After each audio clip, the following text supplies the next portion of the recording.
Welcome to my fifth video of the Matcha Brokerage review series, where I talk about and review my experience with various online business brokerages. This video focuses on what it is like to buy with Quiet Light Brokerage to help you know what to expect.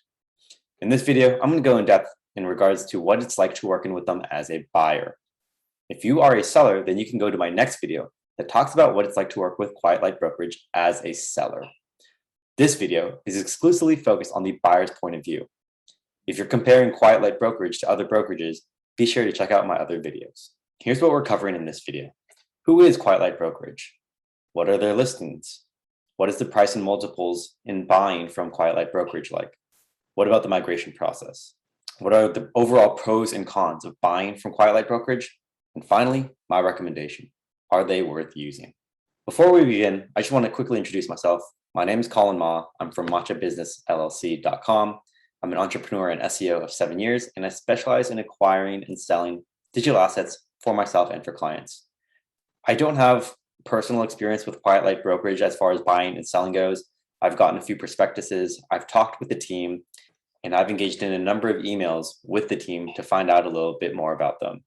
Now, just for the sake of transparency, I haven't directly bought or sold a site with Quiet Light Brokerage. I've talked to the team a bunch in person and in email, and have also talked to people who have directly worked with Quiet Light Brokerage to make sure that I was providing the best information that I can. The brokerage was founded by Mark Dowse in 2008, who had sold his own web hosting business and found a void to fill. Quiet Light Brokerage is overall very similar to FEI in almost everything that they do. I have met Quiet Light Brokerage at a happy hour. To be honest, I was not very impressed with just how they communicated overall. I felt like they were rather distant and cold, but that was just my initial impression. So here's a list of their most similar competitors to least similar competitors from left to right in my point of view. I list both brokerages and marketplaces in this competitors list because at the end of the day, you're going to go to both if you're interested in acquiring a website. What kind of listings and businesses does Quiet Light Brokerage have for sale? I'll move my face here for a little bit. Let's start off with some listing statistics as of the end of September. So at this time, my team recorded 58 listings, 27 FBA, 6 content, 20 e-commerce, and 5 SaaS. So you can see here that 47 out of these 58 are e-commerce, and 6 of them are content sites, 5 of them in SaaS. We can see that Quiet Light Brokerage deals primarily with e-commerce businesses. And so far, between FE International, Empire Flippers, and Quiet Light Brokerage definitely has the largest businesses as far as valuation and average profit. So we can see here, for example, just comparing the average asking price between Empire Flippers and Quiet Light Brokerage, in each of the 4 categories, Quiet Light Brokerage's average asking price is at least twice as much as Empire Flippers, which you can see right here.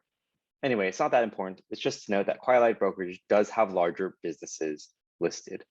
Here's what the listing page looks like. The listings are in a row of 3 at a time and just listed down with the highest value businesses being listed on top. And we can take a closer look at just one listing in particular. Here, we're looking at an individual listing page. You can see at 2 places, they state the business category right here in the title, as well as at the bottom of the card. There's a quick summary with some basic statistics, the listing price, revenue, and income, which is profit. And here, also in the title, they note if there are lenders pre-approved, so a buyer can get financing, or if it's SBA eligible, which is a special type of lending option that buyers can get. Not all sellers love it, because it can take a lot more time to go through the SBA process, but it's good to know that for some businesses, SBA loans are an option. If we click on a listing, we'll go to the listing page. It's very similar to FE International, and below this page, it will tell you who the broker is. It also has several paragraphs of description and some other recommended listings. Now, if you fill out this form where you can get more information, you'll need an NDA on file. Once that is signed, the broker will send you an email with the business summary, very similar to FEI's prospectus, a seller interview, which is available in both video and audio format, and a monthly P&L.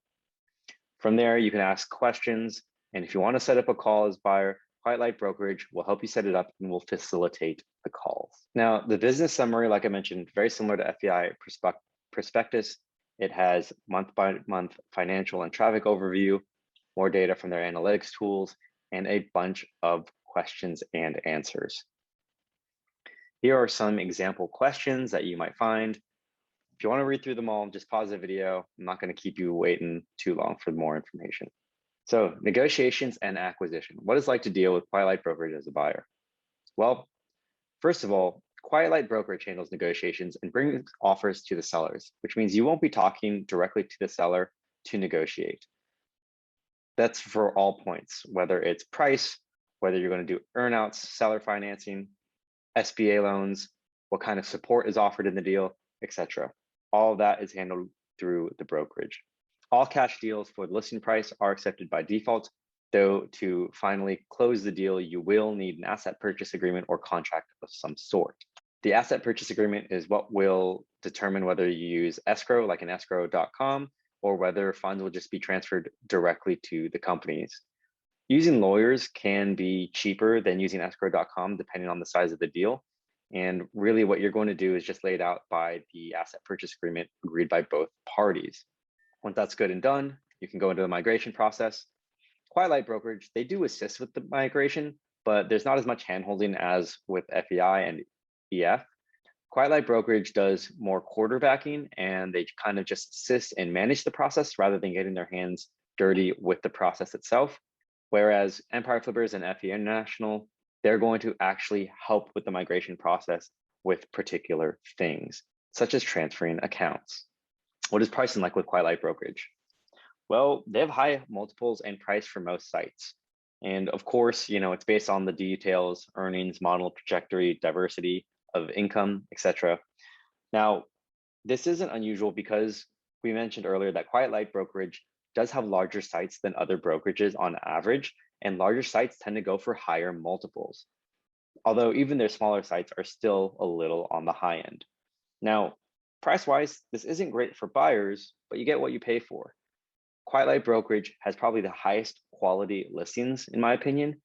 It is worth paying a higher price for a quality listing that you have more confidence in. As a buyer, you don't have to be too worried about Quiet Light Brokerage's fees because they don't directly impact you. Obviously, when sellers are paying the fee, they are going to calculate that into their sales price, but it's not something that you can really control here. So keep in mind, Quiet Light Brokerage represents the sellers. They want to help sellers get as high a price as possible because the higher sales price, the more money for them because they get a percentage of the sales price. So here we have a chart, 10% of the first 1 million. So that means if a deal is $500,000, Quiet Light Brokerage's fee is $50,000. Now, it gets complicated because as the price goes up, the percentage changes.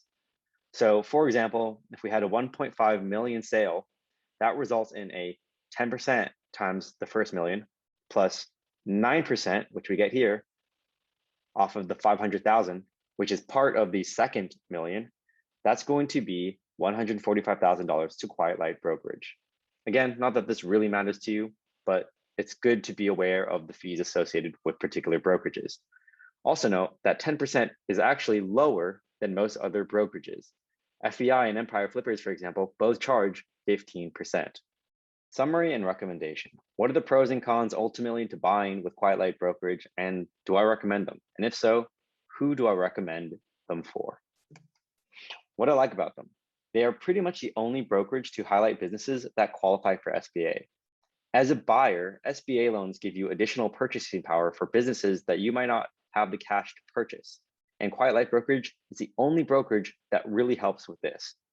FE International has started to do this, but Quiet Light Brokerage has far more SBA qualified businesses than FEI. Second, we noted in the listing statistics that they have a ton of e-commerce and FBA businesses. Now, the average price of these is higher than Empire Flippers and FE International. So if you're looking for a higher end e-commerce business or FBA business, I would definitely look at Quiet Light Brokerage. But overall, they have higher quality sites, even higher than FEI, which has quality sites themselves. But I think Quiet Light Brokerage has the highest. They claim that they actually reject 90% of people who want to list with them. Finally, they have open Ask Me Anythings or AMAs, where potential buyers and sellers can ask some questions to learn more about the business and how they work. Now, what I don't like about them: 1, higher multiples. As a buyer, again, you don't want this. However, I do think ultimately that it is justified by higher quality, though you can still find hidden gems on other brokerages for a cheaper price. Second, for businesses that are listed on the site longer than a month, I've noticed that it can take a while to update prospectuses. Sometimes you'll be looking at the site, for example, in October, and the prospectus will still have information just from August, not from September, even though that month is fully done, which is a month you'd expect data for. So do I recommend them? Absolutely. As a buyer, you should know, as a buyer, take comfort in knowing that Quiet Light Brokerage has the highest level of filtering for the businesses that they accept on their marketplace. However, while they are good for experienced investors, they're not so great for the inexperienced.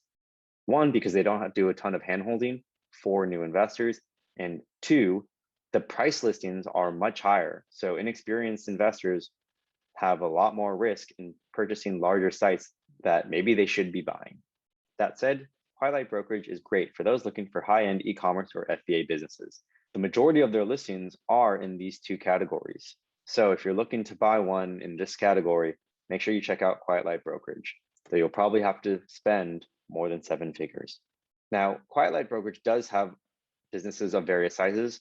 They're not as great for acquisitions under $150,000. They do have some of those listings, but not a ton.